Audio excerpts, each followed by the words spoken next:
This week on WealthTrack, navigating the sea changes in the markets, financial thought leader, MIT finance professor, and hedge fund manager Andrew Lo guides us through the complexities and challenges of modern investing. Next on Consuelo Mack, WealthTrack.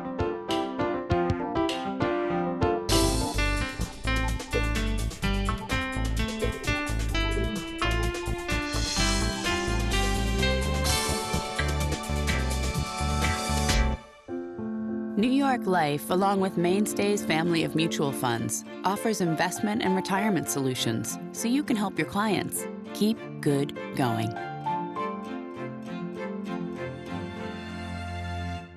Additional funding provided by Loomis Sales, investors seeking exceptional opportunities globally, and Wintergreen, your home for global value.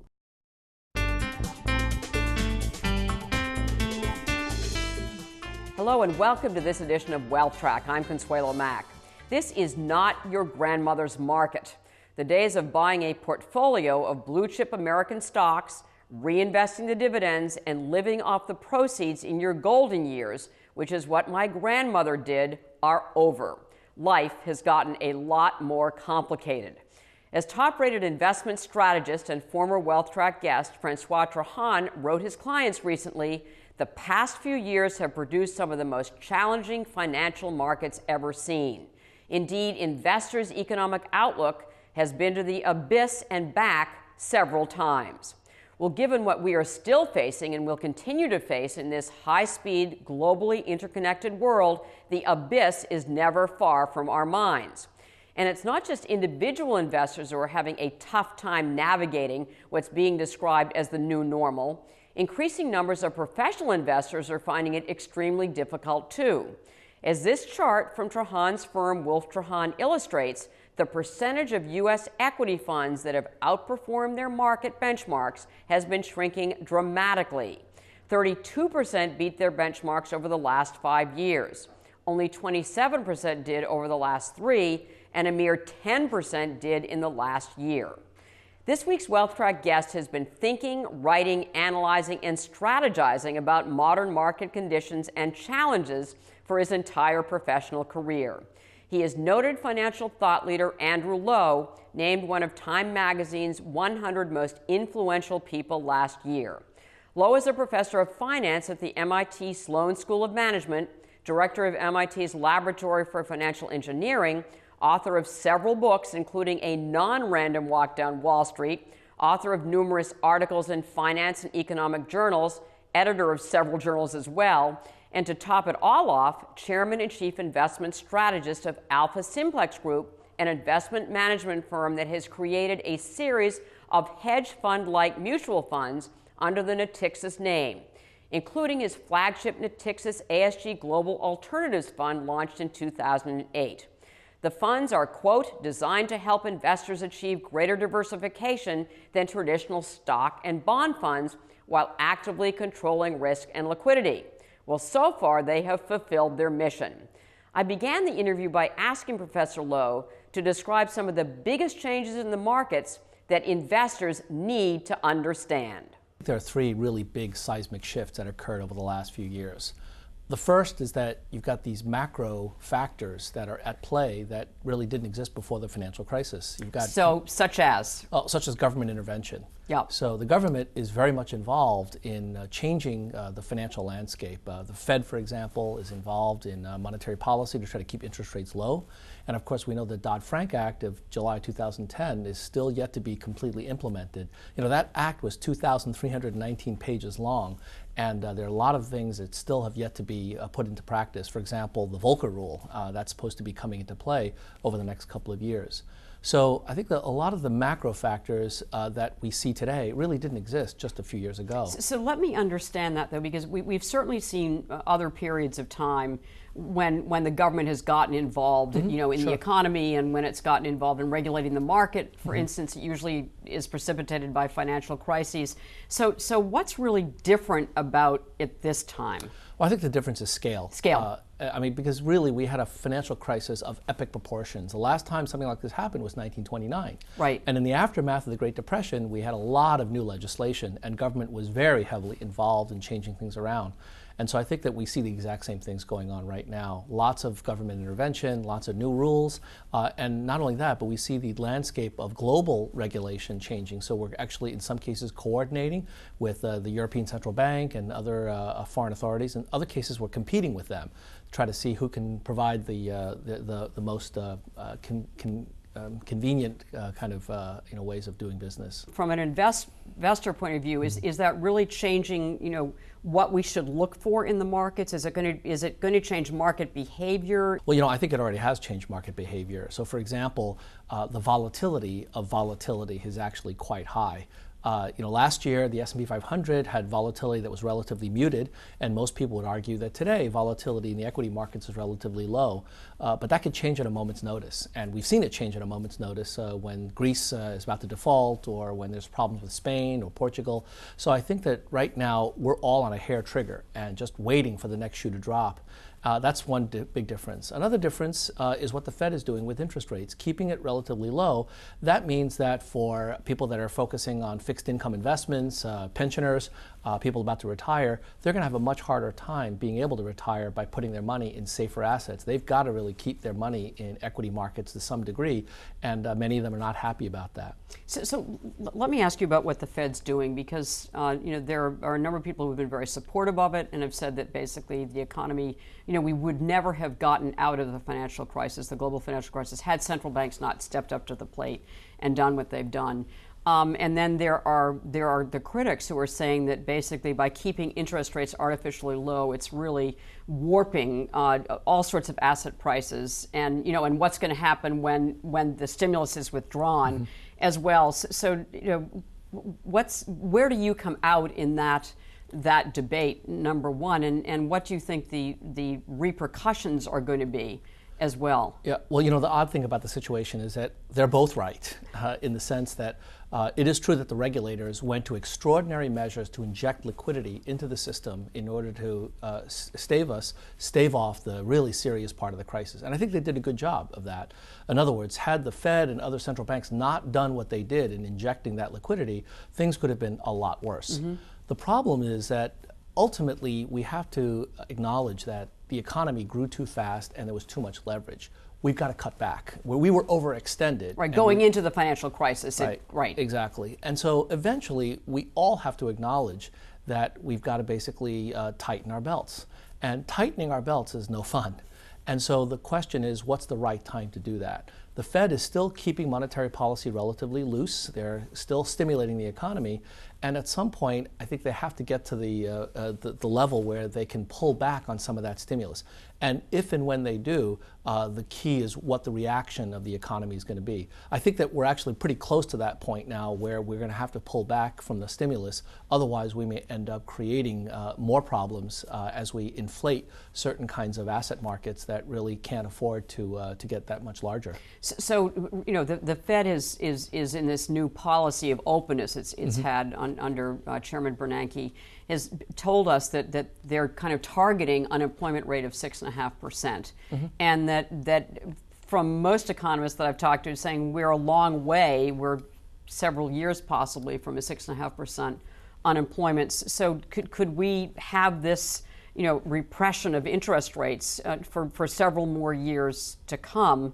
And if so, what are the investment repercussions of that? Well, I think this gets to the second point about where our current financial system and economy is different than before.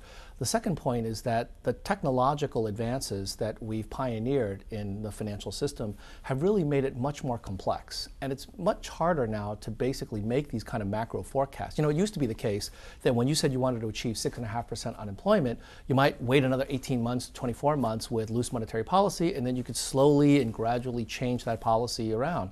The problem is that our economy is just so much faster and more complex that it's not at all clear that we can micromanage it the way we used to. And so what I fear is that by trying to keep people out of risky assets, or rather into risky assets, right, even though they want to stay out of risky assets, you're ultimately trying to force a round peg into a square hole.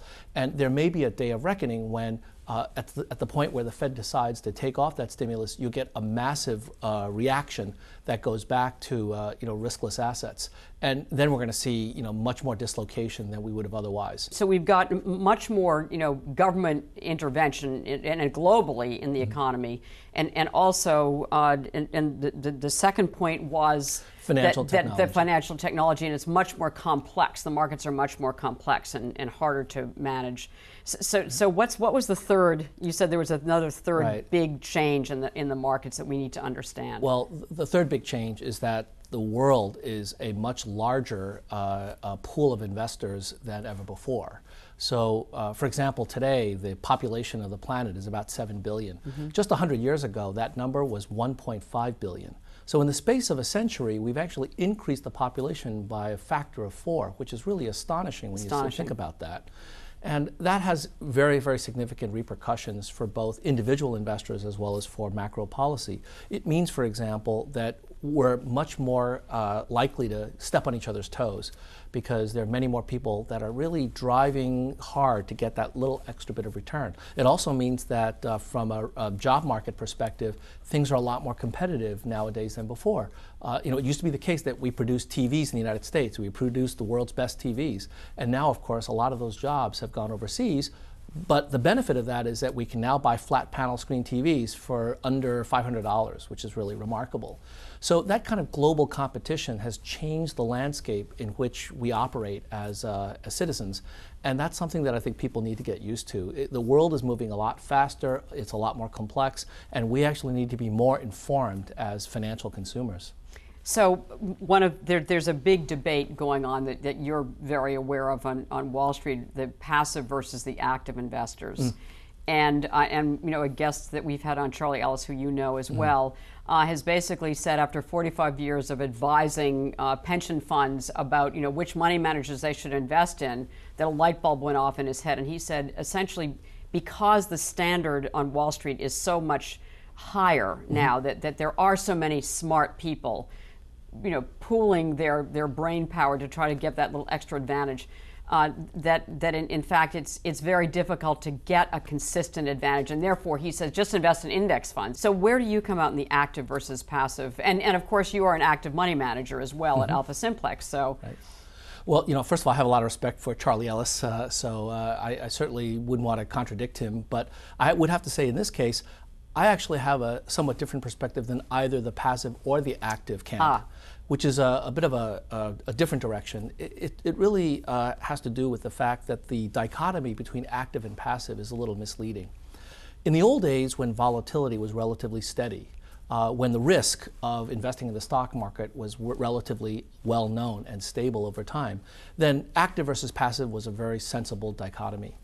The problem is that over the last few years, because of the changing macro landscape, volatility itself has shifted so dramatically so that I actually think there's a third category of investing, which is to be passive on the alpha side, meaning you're not going to try to look for great stocks. You're not going to try to do stock picking. You're going to be passive about investing in asset classes. But at the same time, you can also be active in risk management. So right now, because of the simple dichotomy, if you decide to be a passive investor, you're also being passive about risk management. And a good example is the S&P 500. Last year, the S&P 500 was up about 16%. And that seems like a pretty good return, except for the fact that as of July of 2012, the year-to-date return for the S&P was 0.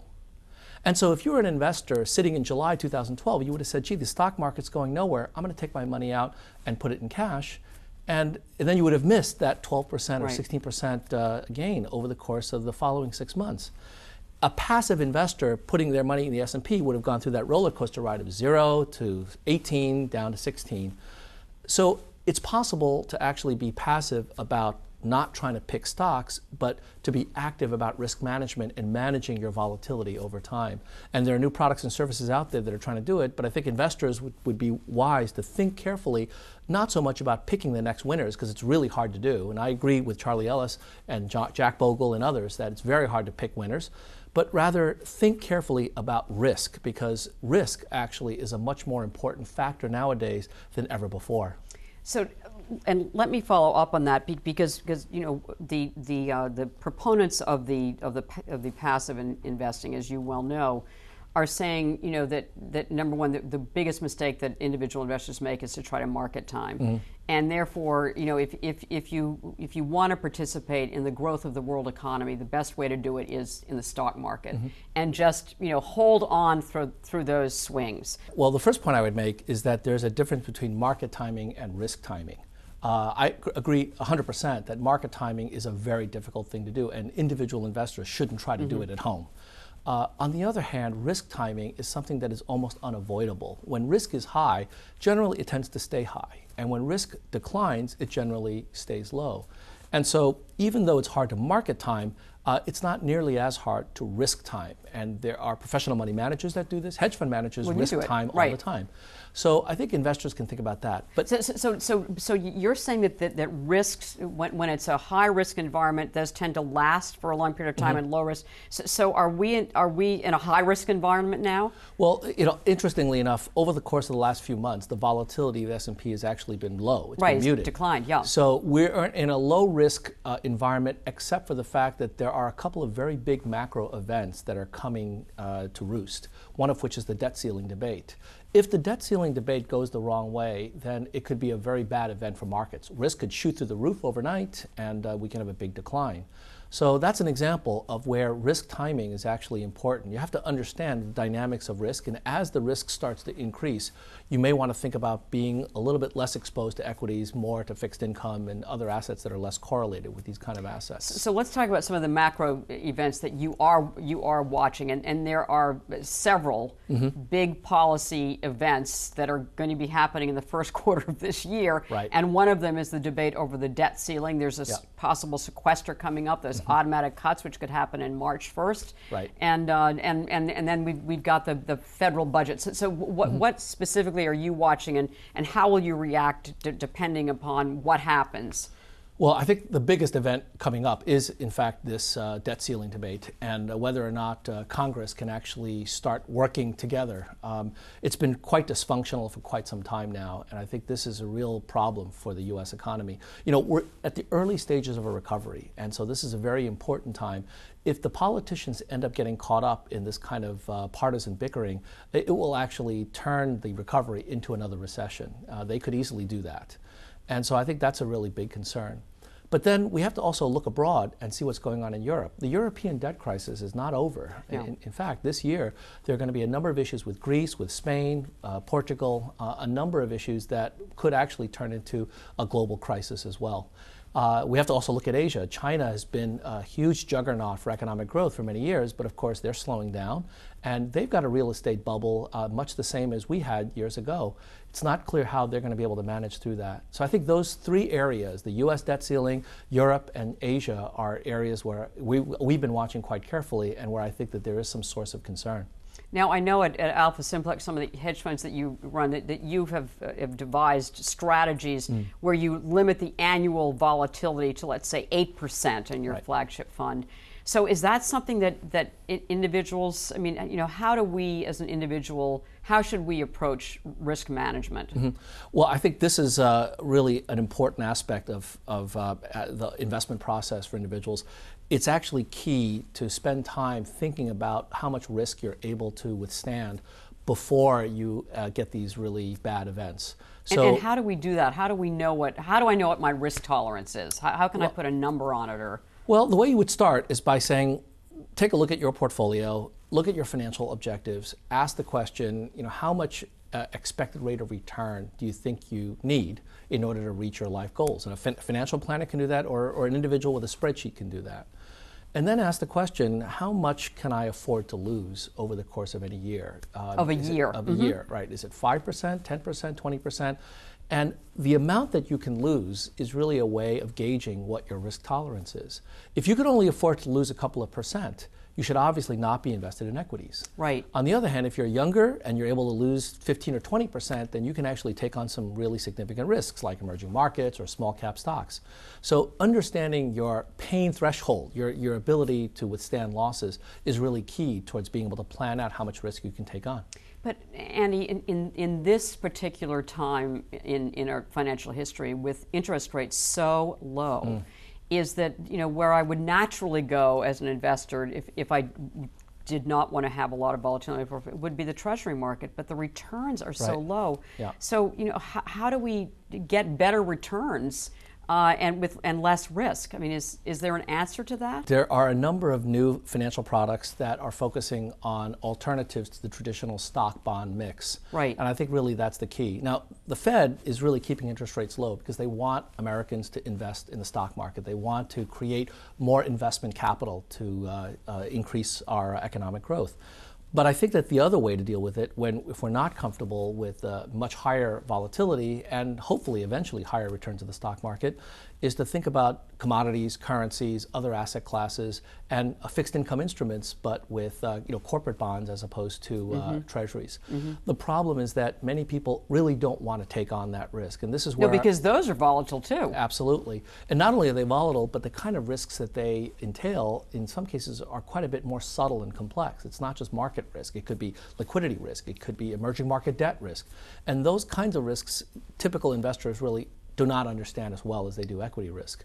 So I think the short answer is investors need to get smarter. They need to spend more time looking at all of the different food groups, looking at the various different vitamins and other risks of the various different types of investments, and then make a decision that's going to be more informed than ever before. It's a harder task that they have in front of them. So does broad diversification among different asset classes, does that protect us more? It does, but on the other hand, it requires much more effort to get that diversification. In the old days, if you put your money in 500 stocks in the United States, you were diversified. So the S&P 500 was a great source of diversification. But because of all these macro shocks, now owning the S&P is like owning one big asset that's exposed to these macro factors.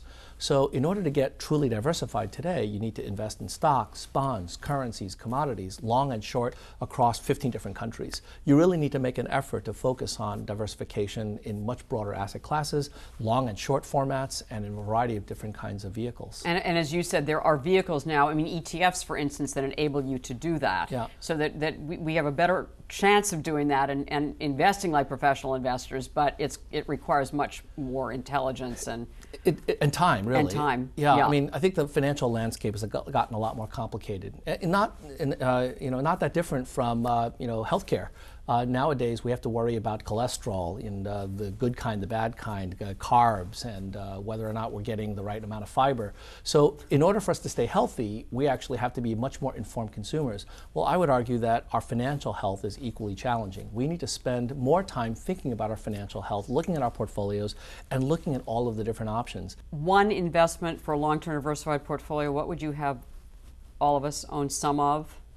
I think that for the coming years, probably some kind of managed futures product, something that involves commodities, but also financials, but that are futures contract based, so that they're betting on trends as well as dynamically readjusting their risk to take into account some of these macro factors. And is that a diversification tool in your portfolio as well? Absolutely. Yeah. Managed futures has often been called crisis alpha because they tend to do well when there are big shocks in the marketplace. Now, they didn't do well last year when the S&P was up 16%. I think managed futures may have been down 5 or 10%. But that's just the point. The point is that they do well when the stock market doesn't, and so they provide a nice counterweight to the traditional stock bond investments. So Andrew Lo, it is always such a pleasure to have you on WealthTrack. We learned so much from you. I wish I were one of your students at MIT, but this is the next best thing at any rate. It's a pleasure. Thank you for having me. So thanks for being with us from MIT and also from Alpha Simplex. Thank you. Professor Lo isn't just applying his analytical skills to conquering the financial markets. He and some colleagues have come up with a new approach to finding a cure for cancer. It's called Cancer Megafund Financing, and he will talk about it on our website, WealthTrack.com, in the WealthTrack Extra feature. It is fascinating. In this week's Action Point, we are following Professor Lo's advice on managing your investment risk. This week's Action Point is assess your risk tolerance with a financial advisor. Knowing what it is will largely determine the asset allocation guidelines for your portfolio. As Professor Lo told us, first, determine the rate of return you need to reach your life's goals. Second, ask yourself how much you can afford to lose over the course of any given year and still reach those goals. If it is just 1 or 2% a year, then seriously limit your exposure to stocks. If it's 15 to 20%, then feel free to invest in more volatile but historically higher return securities, such as emerging market and small company stocks. Another key consideration is understanding your emotional tolerance for risk. If portfolio volatility causes you to make rash decisions, then figure that into your asset allocation decisions as well. Knowing thyself is critical to reaching your financial goals. Well, next week we're sitting down with two top global strategists whose jobs are to manage portfolio risk over long periods of time. New York Life's John Kim and Fort Washington Investment Advisors' Nick Sargent will join us. If you've missed any of our past Great Investor or Financial Thought Leader guests, you can find them on our website, WealthTrack.com. You can also see our new programs 48 hours in advance as a premium subscriber and see additional and extended interviews in our WealthTrack Extra feature. And that concludes this edition of WealthTrack. Thank you so much for watching. Make the week ahead a profitable and a productive one.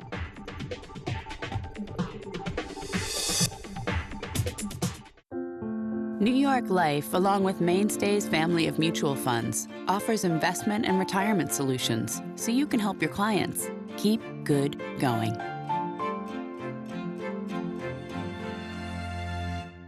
Additional funding provided by Loomis Sales, investors seeking exceptional opportunities globally, and Wintergreen, your home for global value.